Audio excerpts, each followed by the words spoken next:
لميديا تاميردين شارداري وواليتي بهفرا بنساسين گوندان نودكن ريوان چدكن خباتين دردوري جدكن gelek welatiyên Suryanî ji Ewropayê vegeriyan û malên xwe yên li gundan an xira dikin yên nû çêdikin an jî ji nû ve çêdikin welatî jî ji vê rewşê memnûnin û dibêjin gundê me ji nû ve ava dibin û em jî gelek kêfxweşin.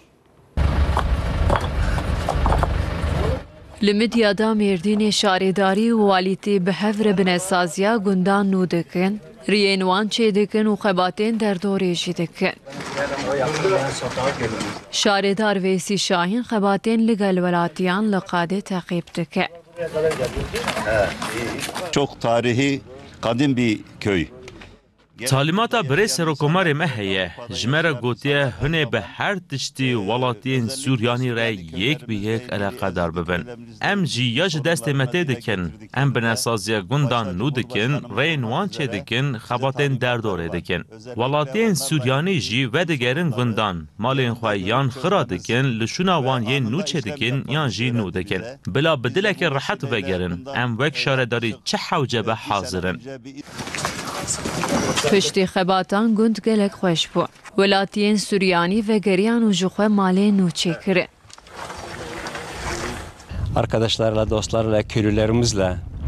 Ez li Almanyayê dijîm, me ev mala nû li gel dost nas û cîranan çêkir. Dema çêkirina wê qediya em ê bên û di vê malê de bijîn. Şu anda gördüğünüz gibi bitmek üzeredir. Avrupa'dan geldik Almanya'dan. Bu 20 sene. Em Almanya'ya dijîn. Ev 22 salin, ez salê şeş mehan tê me welatê xwe. Di salên dawî de ji bo gundan xizmetên mezin tên kirin. Em gelek memnûnin. Xwedê ji wan razî be. İnşallah wê zarokê min û neviyê min jî bên. Belki inşallah çocuklar gelecek. Welatî jî ji rewşê memnûnin. Em gelek memnûn bûn, em gelek kêfxweş bûn.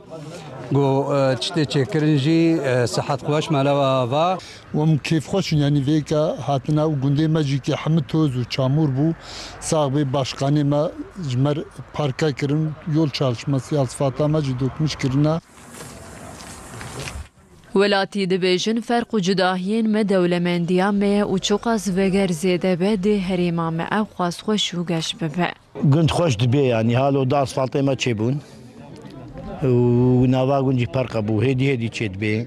Mala we avayê got çêdikin, belediye başkanê me bê, walî bê, yardımcî bûn, Xwedê ji wan razî bê. Gundî jî tên xaniyê xwe ava dikin.